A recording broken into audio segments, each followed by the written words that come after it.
All right, welcome to part three. If you haven't seen the other part two, part ones, go watch them. Uh, don't mean to be rude. That kind of sounded a bit kind of snarky. I don't mean to be like that. This card, if you are the opponent on the upside down, recover 1 health. Pretty good. After combat, move both fighters in the combat to the upside down if possible. So this is a bit more of a boost fodder card, but it can be really good. You know, take that recover health while attacking them. It's pretty good. Like attacking with Buffy's rapid recovery on offense. Um, you know, uh, and then you move both to the upside down, so you anywhere in the upside down. So that can be pretty good because you choose where they go. So maybe you attack a sidekick in a certain situation with that. I don't know. Then dash, copy. Common card. Um, Also, these are all 2 copies. You have the 1-3 copies, which is like your kind of your like main card, like your whole deck thing. Your decks, like you know, card. So dash really good, or pretty good. Just guarantee 3 move spaces unless you're fainted. Now we have some schemes in the walls. If you are in the upside down, move 1 or 2 spaces, and move all fighters in your zone up to 2 spaces. All heroes moved lose an action on their next turn. So I did something. I don't know what I just did. Ignore that. So this card is actually we've been playing it wrong. We've been playing it the way I meant it, but it's supposed to be if you're in the upside down, you can do a little bonus move to maybe get into a zone with a lot of fighters. So all heroes um,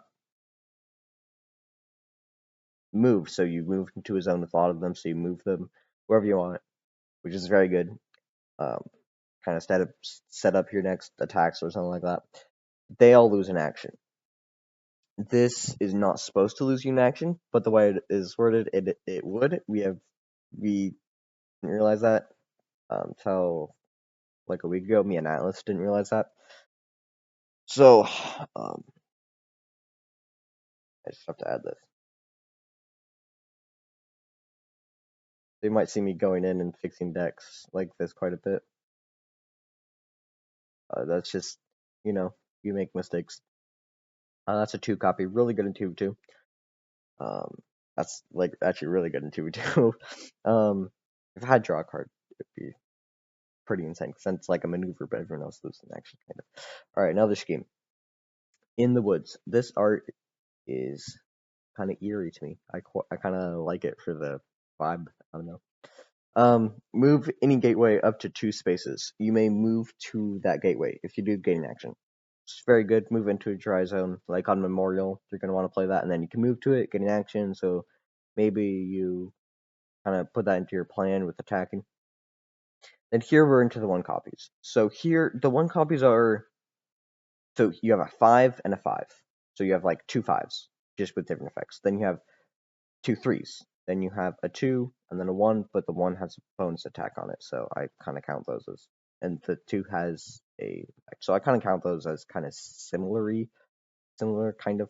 But like this one is a 5 value, take 1 damage, draw 1 card. So it's you get punished for punishing them, I guess. um, but then the other 5 value attack here is immediately cancel all effects on your opponent's card after combat, draw 1 card. Whoa there. That's dang good. That's really good for a card. And it's a 1 copy, so Demogorgon does have quite a bit of drawing cards just because of how much he maneuvers. And then you get some draw card effects, some. Um, but that's a 5 value feint with a draw card. So that's way better than this one where you take a damage, but you do draw a card. So just Demogorgon is kind of very unpredictable. You've got all of these consistency up there, but then up here which is kind of more of your main attack cards, kind of, besides those. Demogorgon can just be pretty unpredictable sometimes.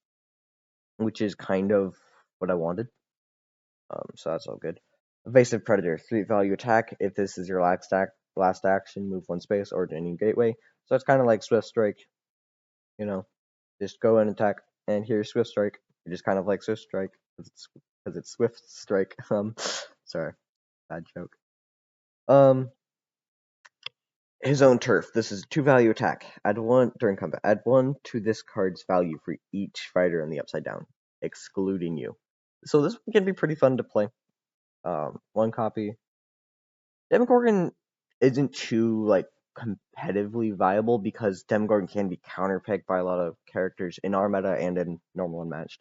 In normal unmatched, I would give Demogorgon like probably 18 health, what it used to be. If you're playing normal unmatched, but in our meta, which is different and kind of weaker, 15 health is better. But Demogorgon not the most competitively viable. I don't think. Like you do some wicked damage a lot of times. But and there's quite a bit of force discarding, which is always just amazing. Especially when you have a draw card in it. I don't remember which card that was. It was this one, if you guessed right. You do blind boost 1 card away, I guess.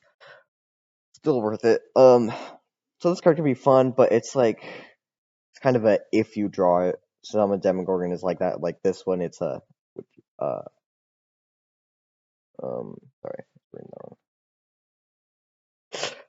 it's kind of a if you draw it, big boost. But so Demogorgon is not the most competitive. I'd say it's more of a for funsies character, kind of. I don't really know what I'm saying. Just saying that some of that unpredictableness, inconsistency does kind of affect you. I tried to make it not affect you as much, kind of, didn't try too hard. But it does affect your opponent and unfortunately you quite a bit, sometimes negatively. Just saying words, I guess. This can be really mean. You can make it look like you're about to play this card because it's a 1 value attack, then after combat bonus attack of 1. And this could be really mean because you can make it look like you're about to play that. Maybe you even boost to like try to really make it look like you were trying to trigger the effects on this card. And then they play like skirmish to defend, and it's a 1 value, and then there's a bonus attack, and then they probably are just gonna take that 1 damage unless they have like a regroup. Yeah.